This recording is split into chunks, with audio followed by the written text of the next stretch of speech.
Mobile ಯಾವುದೇ ಕಾರ್ಯಕ್ರಮದಲ್ಲಿ ಕೂಡ ಬರ್ತೀವಿ, ಇವತ್ತು ಕೂಡ ಬಂದಿದ್ದೀವಿ. ಮದುವೆ ಮೇಲೆ ಅಷ್ಟೇ. ಹೇಳಿ ಸರ್, ಈಗ ಮೆಟ್ರೋ ದರ ಏರಿಕೆ ವಿಚಾರಕ್ಕೆ ಸಂಬಂಧಪಟ್ಟಂತೆ ಕುಮಾರಸ್ವಾಮಿ ಅವರು ಮೈಸೂರಲ್ಲಿ ಏನು ಹೇಳ್ತಾರೆ ಅಂದರೆ, ರಾಜ್ಯ ಸರ್ಕಾರನೇ 80% ಯೋಜನೆ ಸಾಲ ತೆಗೆದುಕೊಂಡಿರುತ್ತೆ, ಸಾಲ ಕಟ್ಟಲಿಕ್ಕೆ ಕಂತಿಗೆ ಹಣ ಇಲ್ಲ ಇವರಿಗೆ, ಹೀಗಾಗಿ ದರ ಏರಿಕೆ ಮಾಡ್ತಾ ಇದ್ದಾರೆ ಅನ್ನೋ ಸಂಬಂಧಪಟ್ಟವ್ರು ಹೇಳ್ತಾರೆ. ಯಾಕಂದ್ರೆ ಯಾರು ಎಷ್ಟು ಸಾಲ ಕೊಡ್ತಾರೆ, ಯಾರು ಪಾತ್ರತೆ ಎಷ್ಟಿದೆ, ನಾವೇ ಕಾರಣ ಅವರು ಅನ್ನೋದು ಸಂಬಂಧಪಟ್ಟ ಪತ್ರಿಕೆಗಳಿಗೆ ಕೆಲಸಲ್ಲ. ಯಾಕಂದ್ರೆ ಅವ್ರಿಗೆ ಅಂಕಿಅಂಶ ಗೊತ್ತಿರುತ್ತೆ. ನಾವು ಬೆಲೆ ಏರಿಕೆ ಬಗ್ಗೆ ಅಷ್ಟೇ ಹೇಳಿದ್ವಿ, 5%. ಅದು ಯಾರಿಂದ ಆಗಿದೆ, ಯಾಕಾಗಿದೆ ಅಂತ ವೇಟ್ ಮಾಡಿ ಸಂಬಂಧಪಟ್ಟವ್ರ ಕಡೆಯಿಂದ ಕೆಲಸಲ್ಲ. ಯಾಕಂದ್ರೆ ಅವ್ರಿಗೂ ಅಧಿಕೃತವಾಗಿರುತ್ತೆ. ಕಾಂಗ್ರೆಸ್ ಸರ್ಕಾರ ಬಂದ್ಮೇಲೆ ರಾಜ್ಯದಲ್ಲಿ ದಿವಾಳಿ ಆಗಿದೆ ಅಂತಾರೆ ಸರ್. ಹೇಳ್ತಾರೆ, ಹೇಳಲಿಕ್ಕೆ ಏನು, GST ಇಲ್ಲ, ಇನ್ಕಮ್ ಟ್ಯಾಕ್ಸ್ ಇಲ್ಲ, ರಾಯಲ್ಟಿ ಇಲ್ಲ, ಹೇಳಲಿಕ್ಕೆ ಏನು ಸಮಸ್ಯೆ ಇಲ್ಲ. ಇಷ್ಟೆಲ್ಲ ನಾವು ಡೆವಲಪ್ ಮಾಡ್ತಾ ಇದ್ದೀವಿ, ಸಾವಿರಾರು ಕೋಟಿ ಖರ್ಚು ಮಾಡ್ತಾ ಇದ್ವಿ. ನೀರಾವರಿಗೆ, PWDಗೆ, ಮೈನರ್ ಇರಿಗೇಷನ್ಗೆ, ಅರ್ಬನ್ ಡೆವಲಪ್ಮೆಂಟ್ಗೆ ಮಾಡ್ತಾ ಸುಮಾರಾಗಿ ಮಾಡ್ತಾ ಇದ್ವಿ. ಅದು ಹೇಳಲಿಕ್ಕೆ ಏನೂ ಇಲ್ಲ, ಆ ರೀತಿ ಹೇಳ್ತಾರೆ. ಕಳೆದ 3 ವರ್ಷಗಳಿಂದ ಕೆಲಸ ಮಾಡ್ತಾ ಇದ್ವಿ ನಾವು, ಮಾಡಿಲ್ಲ ಅಂತ ಹೇಳಿ ಮಾಡ್ತಾ ಇದ್ವಿ. ಮತ್ತೆ ಯಾಕೆ ಸರ್ ಒಂದೇ ಮದುವೆಗೆ ಬಂದ್ರು ಒಬ್ರಿಗೊಬ್ರು ಭೇಟಿ ಆಗಲಾರ್ದು ಅವ್ರು ಬೇರೆ ಕಾರ್ಯಕ್ರಮ ಇದ್ದಾರೆ. ಈಗ ನಮ್ಮ ಮುಗಿಸ್ಕೊಂಡು ನಾವು ಹೋಗ್ತೀವಿ, ಅವ್ರು ಮುಗಿಸ್ಕೊಂಡು ಅವ್ರು ಹೋಗ್ತಾರೆ. ಹೊಂದಾಣಿಕೆ ಐತೆ ನನಗಿದ್ರೆ ಅವ್ರು ಬೇರೆ ಎಲ್ಲೋ ಕಾರ್ಯಕ್ರಮಕ್ಕೆ ಹೋಗಿದ್ದಾರೆ. ಸರ್, ಈಗ VBG ರಾಮ್ಜಿ ವಿಚಾರವಾಗಿ ಮಹಾತ್ಮ ಗಾಂಧಿಯನ್ನ ಹೇಳಕ್ ತಂದಿರೋ ವಿಚಾರಕ್ಕೂ ಸಂಬಂಧಪಟ್ಟಂತೆ ದೂರು ಕೊಟ್ಟಿದ್ದೀರಿ ಅಂತಲ್ಲ ಪೊಲೀಸರಿಗೆ, ಕಾಂಗ್ರೆಸ್ ಏನಂದ್ರೆ ಪೊಲೀಸ್ ಮಹಾನಿರ್ದೇಶಕರಿಗೆ ಹೊಡಿಲಿಕ್ಕೆ ಕೋಲ್ ಕೊಟ್ಟಿದ್ದಾರೆ ಅಂತ ಹೇಳಿ. ಅದೆಲ್ಲ ಹತ್ರ ಅವಶ್ಯಕತೆ ಇಲ್ಲ. ಈಗ ನಮ್ಗೆ ಏನು ಬೇಕು ಅದನ್ನು ಮಾಡೋಣ.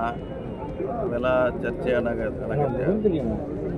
ಡೆವಲಪ್ಮೆಂಟ್ ಬಗ್ಗೆ ಗಮನ ಹರಿಸೋಣ. ಕುಮಾರಸ್ವಾಮಿ ಅವರು ಹೇಳ್ತಾರೆ ಸರ್, ಡೆವಲಪ್ಮೆಂಟ್ ವಿಚಾರವಾಗಿ ನನ್ನ ಜೊತೆ ರಾಜ್ಯ ಸರ್ಕಾರಕ್ಕೆ ಮಾತನಾಡಲಿಕ್ಕೆ ಅಸೂಹೆ ಭಾವನೆ ಇರ್ಬೋದು ಅನ್ನೋ ನಿಟ್ಟಿನಲ್ಲಿ ಮಾತಾಡ್ತಾರೆ. ಈಗೋ ಸಮಸ್ಯೆ ಇರ್ಬೋದು, ಅಸೂಹೆ ಭಾವನೆ ಇರ್ಬೋದು. ಹೀಗಾಗಿ ಡೆವಲಪ್ಮೆಂಟ್ ಪರ್ಪಸ್ ಯಾವ ಮಂತ್ರಿಗಳು ಕೂಡ ನನ್ನ ಜೊತೆ ಚರ್ಚೆ ಮಾಡ್ತಿಲ್ಲ ಡೆವಲಪ್ಮೆಂಟ್. ಒಂದ್ಸಾರಿ ನಮ್ಮ ಚಲೋಣ ಸ್ವಾಮಿ ಕೂಡ ಚರ್ಚೆ ಮಾಡಿ ಬಂದಾರೆ.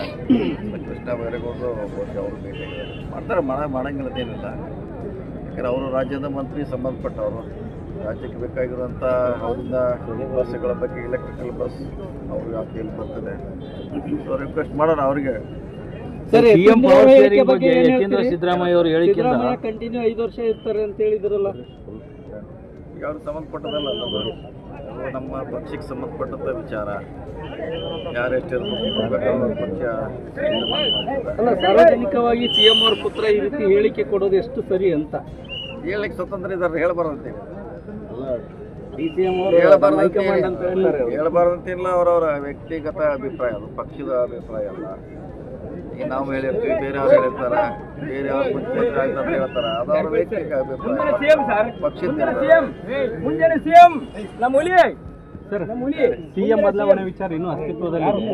ಇದ್ರ ನಡುವೆ 2 ಮೀಟಿಂಗ್ಗಳಾಗಿದಾವಲ್ಲ ಸರ್. ಒಂದು ದಲಿತರ ಮೀಟಿಂಗ್ ಆಗಿದೆ, ಒಂದು ME ಪಾಟೀಲ್ ನೇತೃತ್ವದಲ್ಲಿ ಒಂದು ಲಿಂಗಾಯತರ ಮೀಟಿಂಗ್ ಆಗಿದೆ. ಈ 2 ಮೀಟಿಂಗ್ ಆಗಿರೋದು ಏನ್ ಹೇಳ್ತಾ ಇದಾರೆ ಅಂತಂದ್ರೆ, ಇಬ್ಬರಲ್ಲಿ ಏನು ಒಗ್ಗಟ್ಟಿಲ್ಲ ಅನ್ನೋಂಥದ್ದು. 2 ಮೀಟಿಂಗ್ಗಳಾಗ್ತಾ ಇರೋಲ್ಲ. ಮುಖ್ಯಮಂತ್ರಿಗೆ ಸಭೆ ಆಗಿಲ್ಲ, SC ಅನುದಾನ ಬಗ್ಗೆ ಸಭೆ ಆಗಿದೆ, ಅವ್ರದ್ದು ಡೆವಲಪ್ಮೆಂಟ್ ಬಿಟ್ಟೆ ಆಗಿದೆ. ಅದು ಮುಖ್ಯಮಂತ್ರಿ ಬೇಕಂತ ಯಾರು ಕ್ಲೇಮ್ ಮಾಡಿಲ್ಲ. ದಲಿತ CM ಪಕ್ಷದ ಒಬ್ಬ ಹಿರಿಯ ಮುಖಂಡರು ಮತ್ತು ಹಿರಿಯ ಸಚಿವರು ರಾಜ್ಯದಲ್ಲಿ CM ಬದಲಾವಣೆ ಆಗ್ತಾರ ಇಲ್ಲ, ಇದನ್ನ ನೀವು ಅವ್ರಿಗೆ ಕೇಳಬೇಕು. ಈಗ ಬಂದು ಹೋರಲ್ಲ, ಅವ್ರು ಕೇಳಬೇಕಿತ್ತು.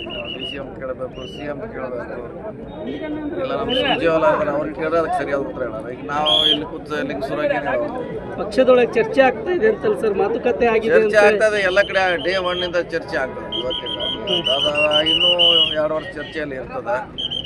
ನಮ್ಮ ಪಕ್ಷ ಗಟ್ಟಿಯಾಗಿದೆ, ಡೆವಲಪ್ಮೆಂಟ್ ಮಾಡಿದ್ರೆ ಅಷ್ಟು ಮಾತ್ರ ಹೇಳಲಿಕ್ಕೆ ಇಚ್ಛೆ ಪಡ್ತೀನಿ.